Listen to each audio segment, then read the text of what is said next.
राधे राधे, जय श्री कृष्ण। आज देवउठनी एकादशी है। आज के दिन तुलसी विवाह भी कराया जाता है। तो आज के दिन गेरू और खड़िया का बहुत महत्व होता है, उससे चौक बनाए जाते हैं। तो मैंने यहाँ पे एक पट्टा ले लिया है, उस पे मैंने तुलसी जी का गमला रख दिया है और वहाँ पे मैंने चौक बना दिया है। और मैंने बाहर से लेके अंदर तक पूरे चौक बना दिया है। ये मेरी घर की दहलीज है, तो यहाँ पे मैंने छोटा मोटा चौक बना दिया है। इस तरह से मैंने चौक बना लिए हैं गेरू और खड़िया से। मैंने यहाँ पे एक चौक ये बनाया था कि मेरा बहुत पुराना चौक है, इसको मैं हमेशा बनाती हूँ। इस तरह से मैंने बच्चों के पैर पे बना लिए हैं और कुछ मैंने घर के अंदर बनाए हुए हैं। तो ये हमारे यहाँ पे किचन में किया जाता है। देवताओं का घर बनाया जाता है, तो देव सुलाते हैं तो इसके ऊपर हम टोकरी रख देते हैं। तो इस तरह से मैंने देवताओं का घर बना रही हूँ। ये भी बहुत सिंपल है। यहाँ पे मैंने बना दिया है और अंदर हम दही देवता बनाएंगे। सीढ़ी जो शुभ चिन्ह होते हैं ना, वो इसके अंदर हमें बनाने हैं।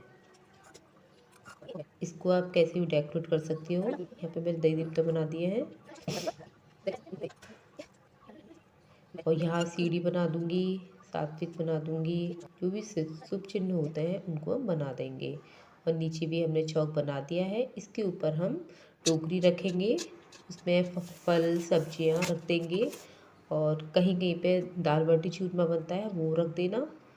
तो जो भी आपके यहाँ होता हो वो आप रख सकते हो। ऊपर से हम ढक देंगे थाली को, ऊपर हम सात्विक बना देंगे। इस तरह से हमें देवताओं को सुलाना है। उसके बाद हम यहाँ पे इसकी लाइट पूजा जल कर रही है ना। लेंगे।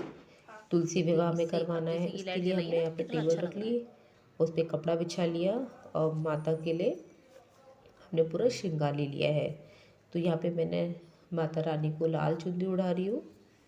उसके बाद में हम सिंदूर लगाएंगे, मेहंदी हल्दी रस्म, तुलसी मैया को सारा श्रृंगार करेंगे। तो मैंने यहाँ पे कांच की चूड़ियाँ ले ली है लाल कलर की। पीली भी ले सकते हो, हरी भी ले सकते हो। तो यहाँ पे मैं उनको पहना दूंगी। कांच शुभ होता है, कहीं पे लाख रहता है, लाख भी यूज़ कर सकते हैं। तो अभी मैं चूड़ियाँ पहना दूंगी।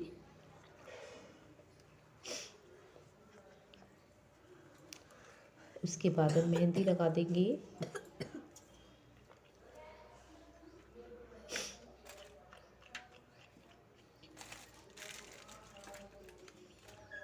अभी मैं बिंदी लगा दूंगी।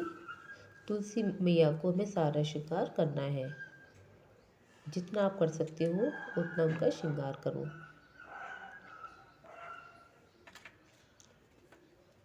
फेस दिख गया आपका। अभी मैं सिंदूर ले लूँगी, सिंदूर चढ़ा दूँगी। इस दिन हमें शालिग्राम भगवान से विवाह कराना होता है। शालिग्राम आपके पास ना हो तो आप मंदिर से भी ले सकते हो, नहीं तो आप विष्णु भगवान जी के फ़ोटो के साथ या लड्डू गोपाल जी के साथ आप विवाह करा सकते हो। तो मैंने यहाँ पे पीला कलावा ले लिया है, तो ये गठबंधन में कर दूँगी। तो इस तरह से मैंने गठबंधन कर दिया है तुलसी मैया का, कान्हा जी का। अभी हम नारियल देंगे, मंगलसूत्र पहनाएंगे और अभी मैं एक लाल धागे में 11 गांठ लगा के तुलसी मैया को अर्पित कर दूंगी। इस तरह से हमें सारी रस्म करनी है। अभी मैं माला पहना दूंगी। विवाह कराते समय माला जरूर पहनानी है। अभी नारियल दे देंगे और अभी हम आरती कर लेंगे। सबसे पहले गणेश भगवान की करेंगे, उसके बाद हम तुलसी मैया की करेंगे। आरती करने के बाद में भोग लगाएंगे और परिक्रमा लगाएंगे। देवउठनी एकादशी। आरती कार्तिक शुक्ल एकादशी संपन्न को हो गई है। देवउठनी एकादशी कहते हैं। इसे प्रबोधनी एकादशी भी कहा जाता है। कहीं कहीं यह ठिठवन या देव उठनी भी कहलाता है। कहा जाता है कि इस दिन भगवान विष्णु जो सी सागर में सोए हुए थे, 4 माह उपरांत जागे थे। विष्णु जी के शयन काल के 4 मासों में वैवाहिक मांगलिक कार्यों का आयोजन करना निषेध है। हरि के जागने के बाद से ही सभी मांगलिक कार्य शुरू किए जाते हैं। व्रती स्त्रियां इस दिन प्रातःकाल स्नानादि से निर्वत होकर आंगन में चौक पूरकर भगवान विष्णु के चरणों को कलात्मक रूप से अंकित करती हैं। दिन की तेज धूप में विष्णु जी के चरणों को ढक दिया जाता है। रात्रि को विधिवत पूजन के बाद प्रातःकाल भगवान को शंख, घंटा, घड़ियाल आदि बजाकर जगाया जाता है। इसके बाद पूजा करके कथा सुनी जाती है। इस व्रत में संबंधित कथाएं इस प्रकार हैं। व्रत कथा। एक राजा के राज्य में सभी लोग एकादशी का व्रत रखते थे। प्रजा तथा नौकर चाकर से लेकर पशुओं तक को एकादशी के दिन अन्न नहीं दिया जाता था। एक दिन किसी दूसरे राज्य का एक व्यक्ति राजा के पास आकर बोला, महाराज कृपा करके मुझे नौकरी पर रख लें। तब राजा ने उसके सामने एक शर्त रखी। ठीक है, रख लेते हैं, किंतु रोज तो तुम्हें खाने को सब कुछ मिलेगा, पर एकादशी को अन्न नहीं मिलेगा। उस व्यक्ति ने उस समय हाँ कर ली, पर एकादशी के दिन जब उसे फलाहार का सामान दिया गया तो वह राजा के सामने जाकर गिड़गिड़ाने लगा, महाराज इससे मेरा पेट नहीं भरेगा, मैं भूखा ही मर जाऊंगा, मुझे अन्न दे दो। राजा ने उसे शर्त की बात याद दिलाई, पर वह अन्न छोड़ने के राजी नहीं हुआ। तब राजा ने उसे आटा, दाल, चावल आदि दिए। वह नृत्य की तरह नदी पर पहुंचा और नहाकर भोजन पकाने लगा। जब भोजन बन गया तो वह भगवान को बुलाने लगा, आओ भगवान, भोजन तैयार है। बुलाने पर पीताम्बर धारण गए भगवान चतुर्भुज रूप में आ पहुँचे तथा प्रेम से उसके साथ भोजन करने लगे। भोजन आदि करके भगवान अंतर्धान हो गए तथा वह अपने काम पर चला गया। 15 दिन बाद अगले एकादशी को वह राजा से कहने लगा कि महाराज मुझे दोगुना सामान दीजिए, उस दिन तो मैं भूखा ही रह गया। राजा ने कारण पूछा तो उसने बताया कि हमारे साथ भगवान भी खाते हैं, इसीलिए हम दोनों के लिए ये सामान पूरा नहीं होता। यह सुनकर राजा को बड़ा आश्चर्य हुआ। वह बोला, मैं नहीं मान सकता कि भगवान तुम्हारे साथ खाते हैं। मैं तो इतना व्रत रखता हूँ, पूजा करता हूँ, पर भगवान ने मुझे कभी दर्शन नहीं दिए। राजा की बात सुनकर बोला, महाराज यदि विश्वास न हो तो साथ चलकर देख लें। राजा एक पेड़ के पीछे छिपकर बैठ गया। उस व्यक्ति ने भोजन बनाया तथा भगवान को शाम तक पुकारता रहा, परंतु भगवान न आए। अंत में उससे कहा, हे भगवान, यदि आप नहीं आए तो मैं नदी में कूदकर प्राण त्याग दूंगा। लेकिन भगवान नहीं आए। तब वह प्राण त्यागने के उद्देश्य से नदी की तरफ बढ़ा। प्राण त्यागने का उसका दृढ़ इरादा जानसिक ही भगवान ने प्रकट होकर उसे रोक लिया और साथ बैठकर भोजन करने लगे। खा पीकर वे उसे अपने विमान में बिठाकर अपने धाम ले गए। यह देख राजा ने सोचा कि व्रत उपवास से तब तक कोई फायदा नहीं होता जब तक मन शुद्ध न हो। इससे राजा को ज्ञान मिला। वह भी शुद्ध मन से व्रत उपवास करने लगा और अंत में स्वर्ग को प्राप्त हुआ। कार्तिक शुक्ल एकादशी को तुलसी पूजन का उत्सव वैसे तो पूरे भारत में मनाया जाता है, किंतु उत्तर भारत में इसका विशेष ही महत्व है।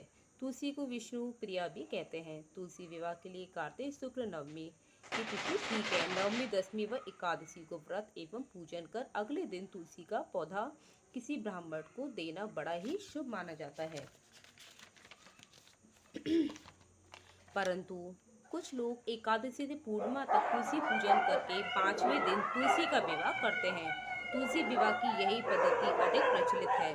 तुलसी एक साधारण सा पौधा अवश्य है। शास्त्रों के अनुसार यह गंगा यमुना के समान पवित्र है। पूजा की सामग्री में तुलसी दल, पत्ती जरूरी समझा जाता है। तुलसी के पौधे को स्नान के बाद प्रतिदिन पानी देना स्वास्थ्य के लिए अति उत्तम है। तुलसी के कारण उसके आसपास की वायु शुद्ध हो जाती है। तुलसी क्यों आरंभ हुई, इसकी पूजा से किसको लाभ हुआ, इस विषय में 2 कथाएं प्रस्तुत हैं। व्रत कथा। प्राचीन काल में जालंधर नामक राक्षस ने चारों तरफ बड़ा उत्पात मचा के रखा था। वह बड़ा वीर तथा पराक्रमी था। उसकी वीरता का रहस्य था उसकी पत्नी वृंदा का पतिव्रत धर्म। उसी के प्रभाव से वह सर्वजयी बना हुआ था। जालंधर के उपद्रवों से भयभीत ऋषि ने देवता भगवान विष्णु के पास गए तथा रक्षा करने की गुहार की। उनकी प्रार्थना सुनकर भगवान विष्णु ने काफी सोच विचार कर वृंदा का पतिव्रत धर्म भंग करने का निश्चय किया। उन्होंने योग माया द्वारा एक मृत शरीर वृंदा के घर के आंगन में फिकवा दिया। माया का पर्दा होने से वृंदा को वह शव अपने पति का दिखाई दिया। अपने पति को मृत देख वह उस मृत शरीर पर गिरकर विलाप करने लगी। उसी समय एक साधु उसके पास आए और कहने लगे, बेटी इतना विलाप मत करो, मैं इस मृत शरीर में जान डाल दूंगा। साधु ने मृत शरीर में जान डाल दी। भावातिरेक में वृंदा ने उस मृत शरीर का आलिंगन कर लिया, जिसके कारण उसका पतिव्रत धर्म नष्ट हो गया। बाद में वृंदा को भगवान का यह छल कपट ज्ञात हुआ।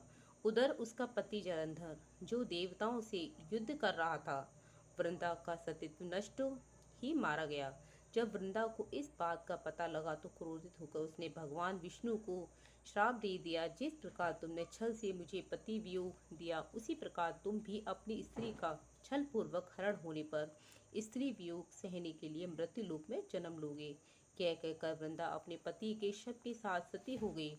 भगवान विष्णु अब अपने छल पर बड़े लज्जित हुए। देवताओं व ऋषियों ने उन्हें कई प्रकार से समझाया तथा पार्वती जी ने वृंदा की चिता भस्म में आंवला, मालती व तुलसी के पौधे लगाए। भगवान विष्णु ने तुलसी को ही वृंदा का रूप समझा, मगर कालांतर में रामावतार के समय राम जी को सीता का वियोग सहना पड़ा। कहीं कहीं प्रचलित है कि वृंदा ने ये श्राप दिया था, तुमने मेरा सतीत्व भंग किया है, अतः तुम पत्थर बनोगे। विष्णु बोले, हे वृंदा, तुम मुझे लक्ष्मी से भी अधिक प्रिय हो गई हो। यह तुम्हारे सतीत्व का ही फल है कि तुम तुलसी बनकर मेरे साथ रहोगे।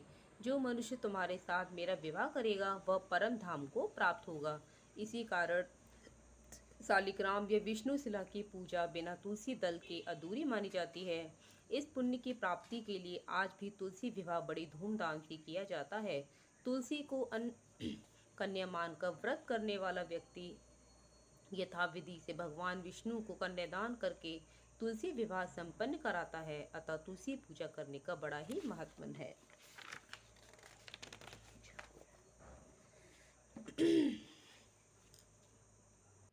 तुलसी विवाह कथा पूरी हो गई है। अभी मैं परिक्रमा लगाऊंगी। मैंने यहाँ पे 7 परिक्रमा लगाई हैं। 108 भी हम लगा सकते हैं। और तुलसी का इस दिन हमें दीपक भी अवश्य जलाना चाहिए, 365 बाती वाला। तो इस तरह से मैंने परिक्रमा लगा ली है। और हर परिक्रमा पे मैंने यहाँ पे एक या तो बतासा ले सकते हो, आप कुछ भी ले सकते हो। और उसके बाद में मैंने यहाँ पे थोड़ा सा कीर्तन किया।